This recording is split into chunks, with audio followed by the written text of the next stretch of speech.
Well, hello, friend. Welcome back to another episode of the Health Habits and Epic Living podcast. I'm so excited you are here. And today we have an awesome conversation for you listeners. With me, joining me today is Jenn Trepeck. She has a new book out, which I am so excited to talk about. Just as a brief introduction to her, she is a force of nature in the wellness space.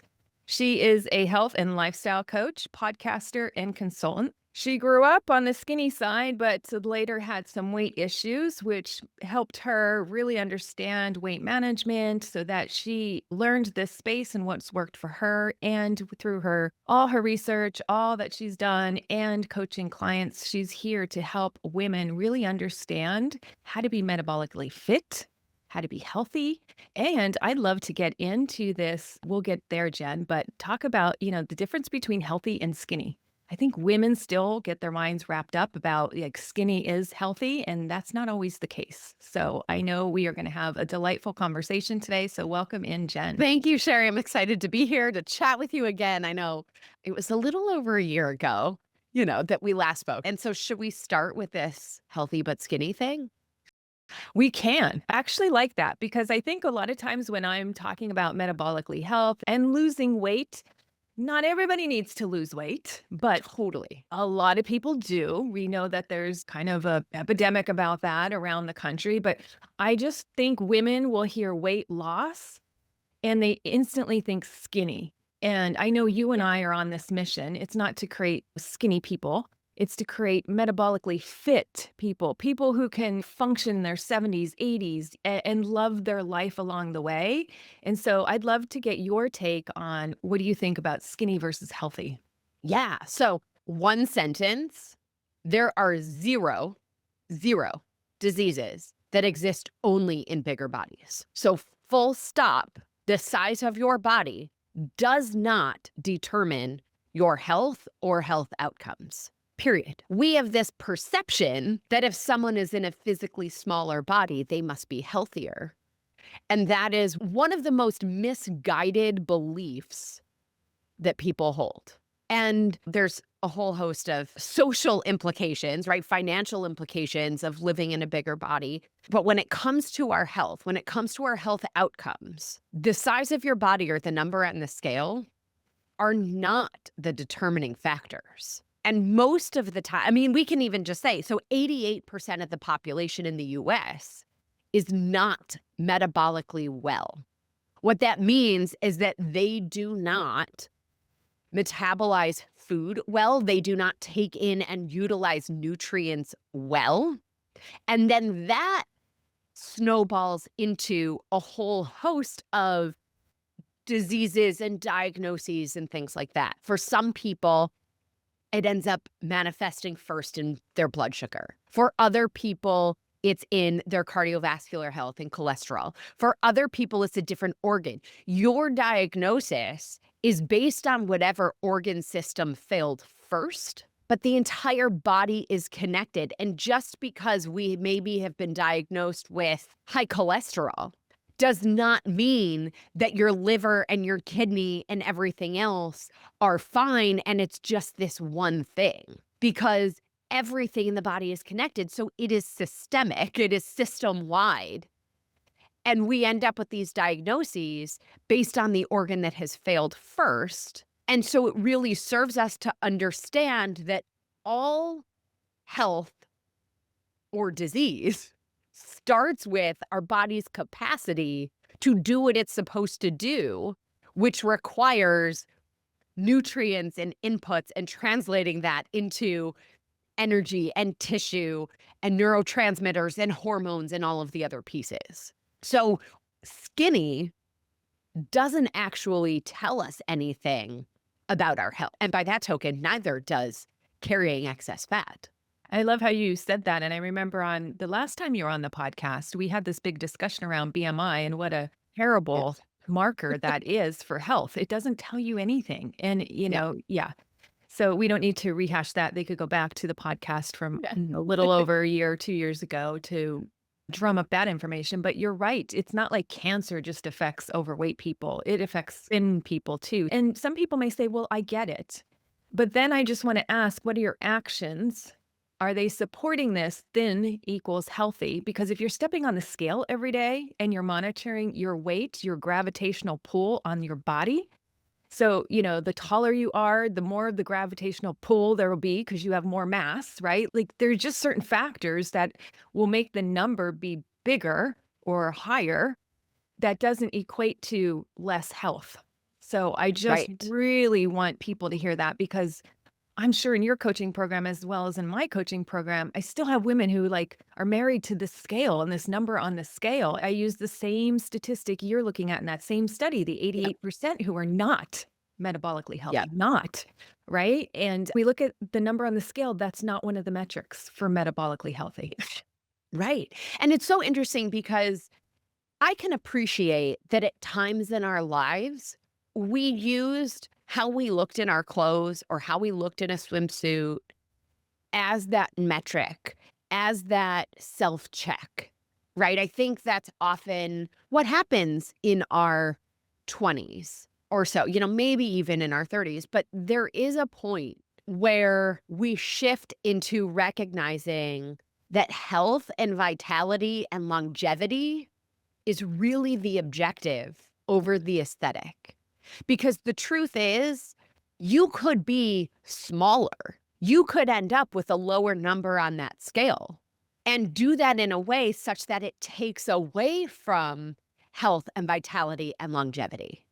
Yes. And give me an example about that because I think the listener is hearing that, but it's like, okay, wait, how can I be thinner and be less healthy? Yes. So when we cut out whole food groups, dramatically cut calories, live in a state of deficit, eat less, move more, right? All of the things that most of us were told our entire lives.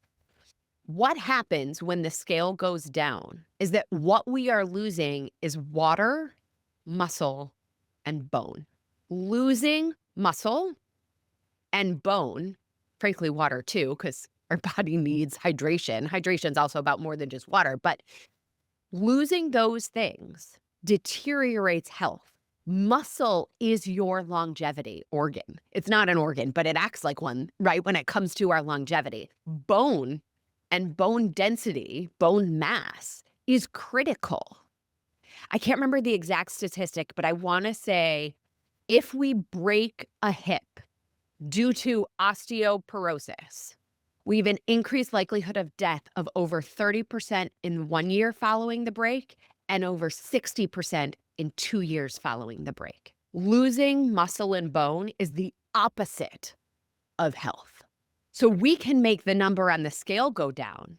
The question is, are we doing that in a way that meets our objectives longer term? Now, some people might say, I don't care. And cool, you could stop listening. We love you anyway. We still love you, but the rest of this conversation might just frustrate you, right? But if we're all on the same page, that our objective is to have energy, to show up as a person with capacity to be kind, to, help people, to contribute to this world, to enjoy life and activities and people, and do this for many years to come, then we might want to think about how we go about getting to that number on the scale, because it's the how that really translates into health, not that number. Yes, yes. So well stated. I do not want weight coming out of my bone. That scares me to pieces to be osteoporotic. Awful. And this just reminds me of something that happened last week. I was at Home Depot and my husband went in before me. I parked the car. I dropped him off, right, to save time. And I'm parking the car and I'm walking into Home Depot and I see this lady. She's got this huge box. And by the looks of her, right, you can't really judge a book by its cover, but by the looks of her, I'm older than her. And I'm looking at her and she's just looking around the parking lot, like really confused. Her trunk is open and there's this big box lying there. And so I kind of She can't get it approached into her. the car. Right. Right. And I said, "Would you like some help lifting that?" And she looks at me and I'm sure she did the assessment of like, "You look older than me. Are you sure?" And so she was like, I kind of do, you know?" So she was, like, hesitant for me to help her, and I said, "Well, I don't mind lifting that. I would love to help you put that in your car." And she's like, "Can you?" I'm like, "I lift weights. I can get this." I mean, I assessed the box. I saw what was in it. I'm like, "I think I could do it." Yeah. And lo and behold, she watched me put it in her car, and she was, like, amazed, and she's like, "Oh my gosh, thank you." And I said, "Yeah, no problem." So I'm just thinking, wow, how limiting life becomes when you can't do, like, simple tasks such as go to Home Depot and lift a box into your trunk of your car, right? Right. And what you said, my goal is not to shame her, right? My goal is to be Yeah. kind, and so by keeping care of my health, I'm able to spread more kindness to the people who need that help. So in a way, by giving us our health, we are able to transmit that to others because we're in a better position to help society. Yeah, and I think about it too. I mean, I remember, like, hangry, by the way, is real. Real, What happens, right? real. I've been there. Where blood sugar is low. We've all been there, I think. And so when I think about, being kind or showing up in the world and being able to contribute, like, I am not showing up as that version of myself when I am hungry, when I am tired, when I'm super stressed, or all of those other things that go on. And to me, that's wellness. Like, being able to do the things, Yes. go out in the world, contribute the way I want to, travel, enjoy, like, all that's wellness, being able to show up the way I wanna show up. I love that. And I have to interrupt you because it was one of my questions for this podcast when I was reading your book. It was like the first statement that stood out to me when I was reading. And I've heard wellness, I've heard wellness, I've heard wellness, but Yeah. I've never stopped to think and define it for myself. And I loved the definition that you have in the book. Wellness is the energy to live your life. And I just know we were talking before we got on about perimenopause and stuff like that. And like, oh, the wonkiness, right? The energy, like the highs and the lows, and just our phase of life, welcome. And but Right. it's true. If you don't have energy, it's hard to like want to cook healthy for yourself. It's hard to like Right. want to contribute to work, go to work and do what's required of you. It just gets harder to do life that way. And I think a lot of people think wellness is the absence of disease, which is Mm, a very low bar. very low. Right, when I work with health professionals, one of the things that we put into their practice is a graphic that's a spectrum going from -10 to +10. 0 is the absence of disease. Mm, So 0 to +10 is our wellness. 0 to -10 is our disease process. So we can then, if we think about this as a much broader, bigger spectrum, then we can start to say, wait a minute, I maybe do have some room for improvement, yeah. or things could be better. And I bring it back to energy in the book and when I talk about it, because we might not be diagnosed with anything and dragging ourselves out of bed in the morning. We might not have a diagnosis, but really just be moody all the time. To me, we're not well if it isn't across all pieces of physical, mental, emotional, spiritual, right? Like what we think of as holistic. But then I think sometimes thinking about it that way can end up with a little bit of an eye roll or a little woo woo or whatever, right? It doesn't necessarily resonate with anybody or everybody, I should say. And so when I think about it in terms of the energy to show up and live my life and do the things that I want to do, it then requires all of those other pieces to be in place. 100%. Yeah. And I call myself a holistic pharmacist, but that by Yes. no means that I'm anti-drug, right? I'm actually for medication if you need it, if we've tried all the lifestyle interventions, if you've got everything else dialed in, and maybe they're temporary until you get the other things dialed in, right? So I'm not like it has to be And this there's way a or that time, way. right? I'm all about the and. And the answer is yes. This and that.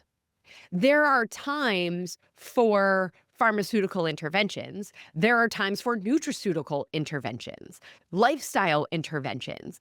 If you break a bone, yes, we need a cast and potentially some, other things and nutrients that help the bone repair.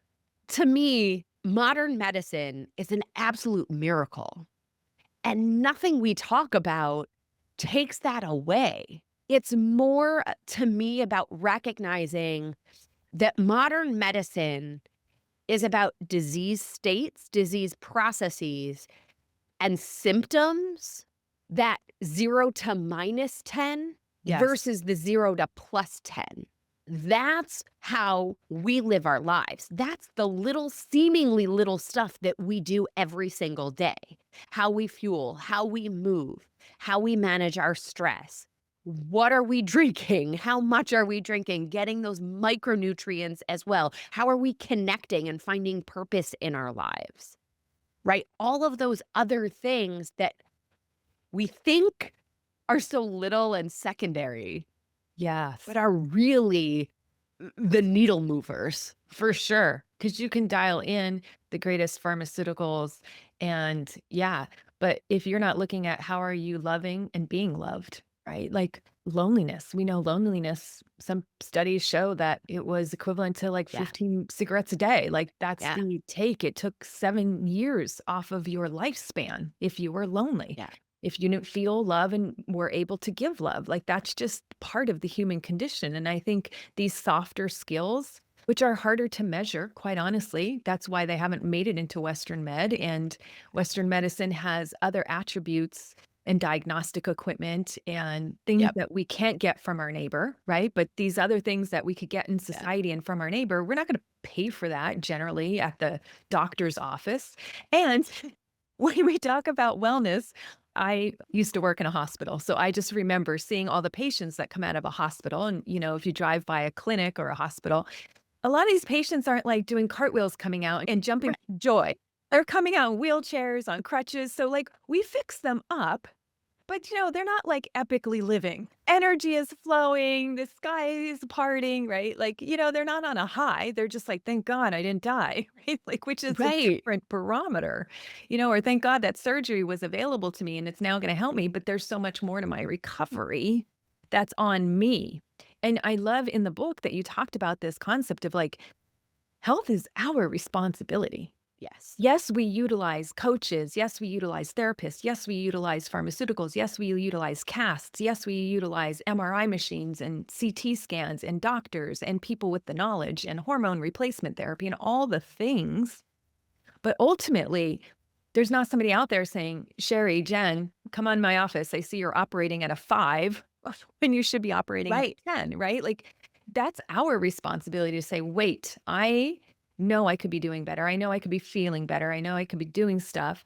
And maybe I do lack the knowledge. Maybe I do lack the how, but that's on us to discover that, learn about that, and then seek a tribe of people who influence us.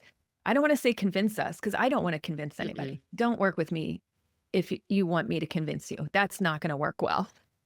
You have to want it. Right, Right? right. Because it's our responsibility. So recognize, I think, the people that we rely on, aside from coaches, we can kind of add that into the mix in a second.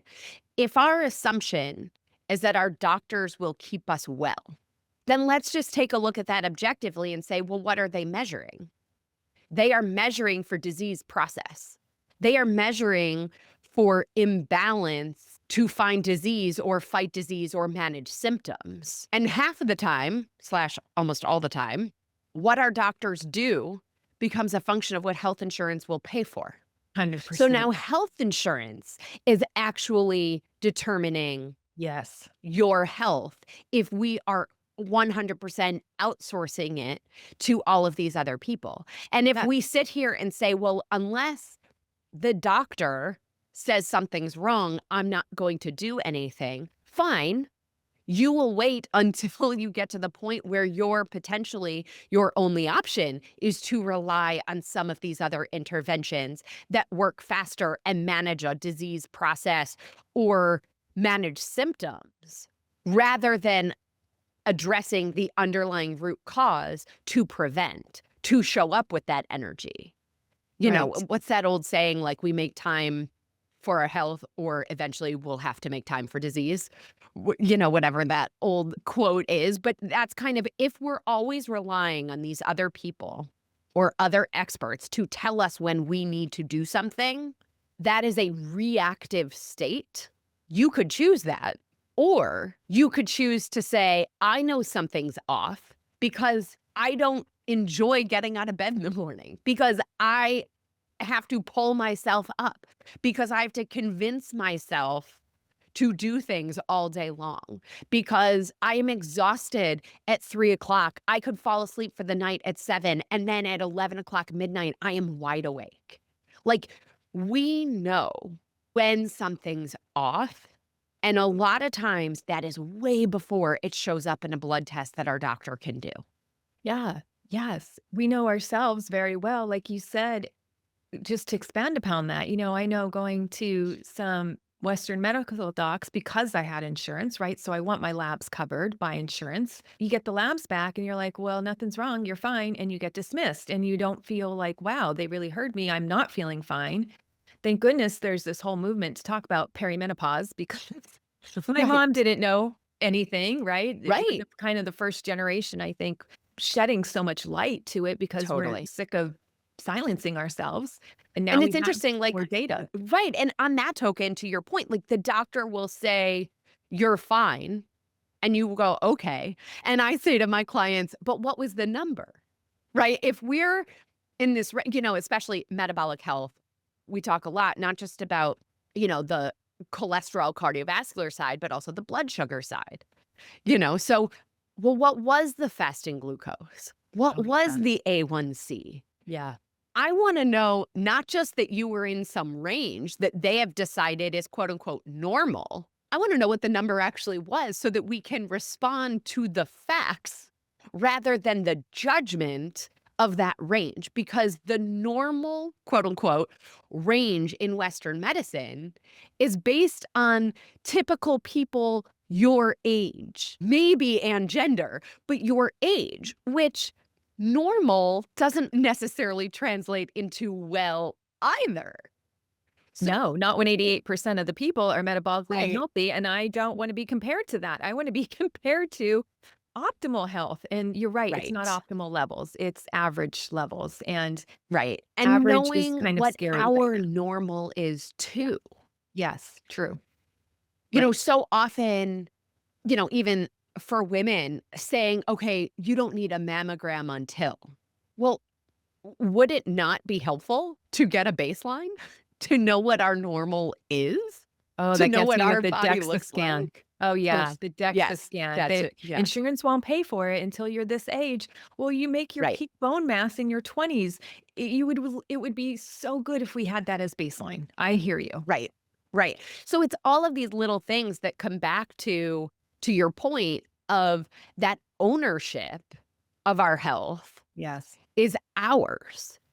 And if we're willing to take that ownership, then everything is possible. And I think one of the other things that I talk about, and we've touched it on it, is in addition to deferring to a lot of the quote unquote experts, we believe them and dismiss ourselves. Yes. You are the expert in your body. No matter what I say, what Sherry says, what your doctor said, right? You are the expert in your body. And so if you are working with any professional who dismisses what you know to be true for you, it's time to find somebody else to work with, because you are the expert in your body. Full stop. Yeah. And even as patients, we have the right to say thanks, but no thanks. I actually had this with a client yesterday. He's working through a protocol for, some gut health things, and had some reactions. Went to his doctor because he was nervous.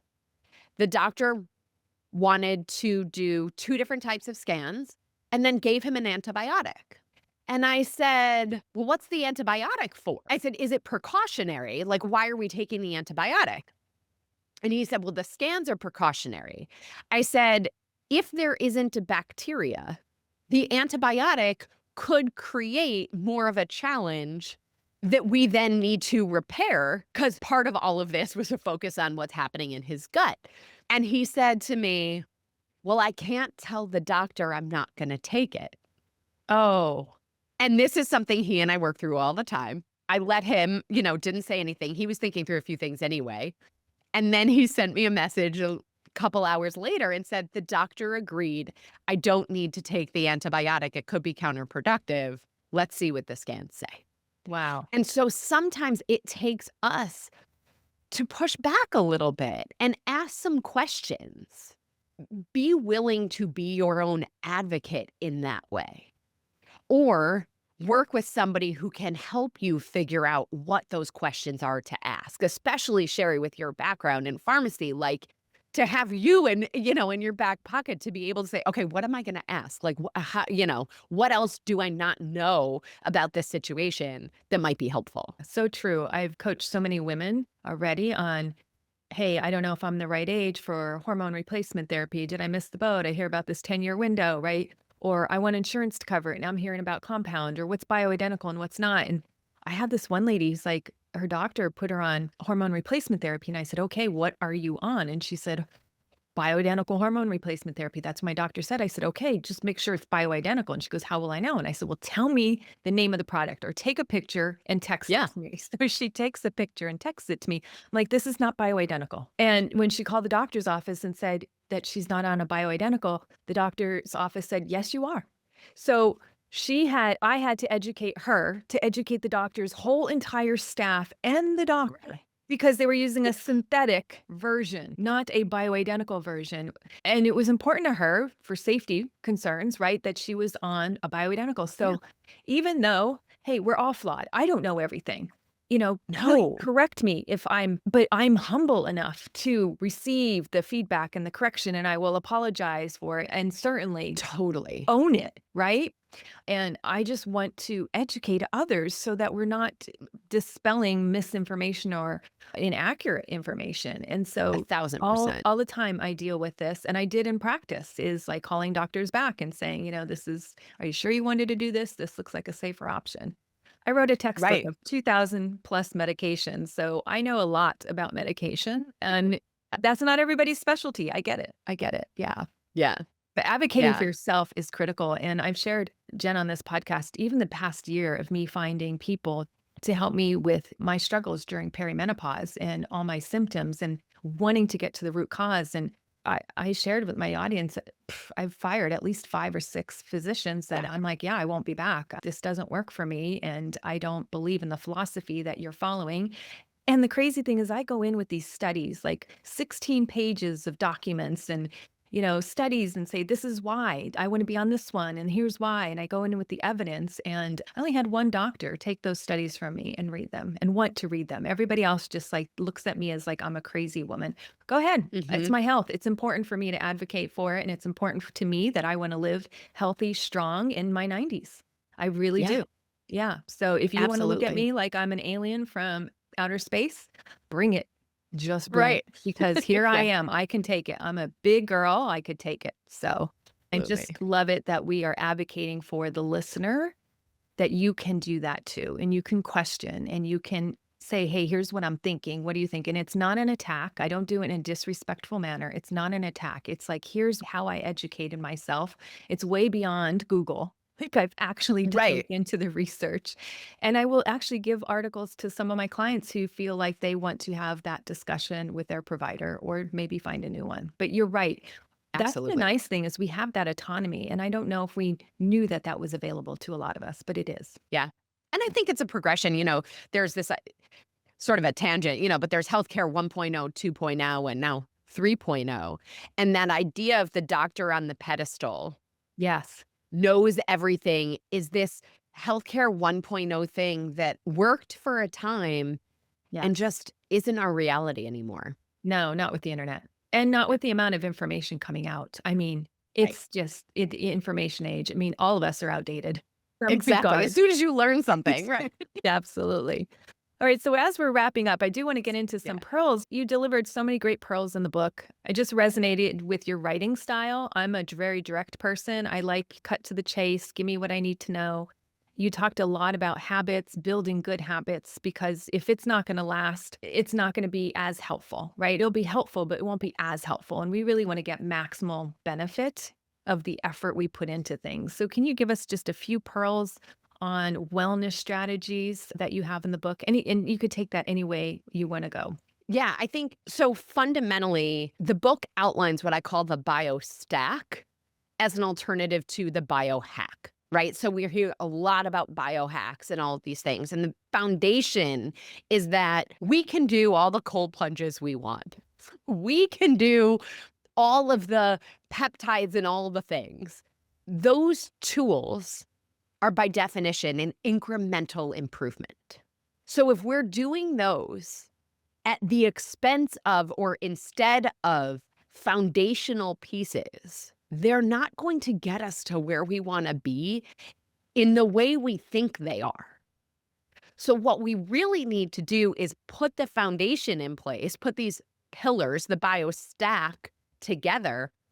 Then you can add these biohacks on top and go, wow, I noticed the difference when, right? So, that bio stack comes down to fuel, movement, hydration, stress management, sleep, and connection.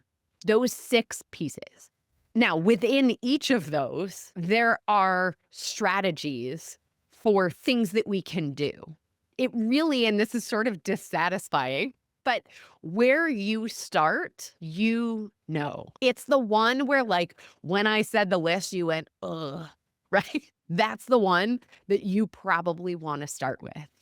And it means choosing one piece of that that you can do every single day on your most hectic, wild, chaotic day.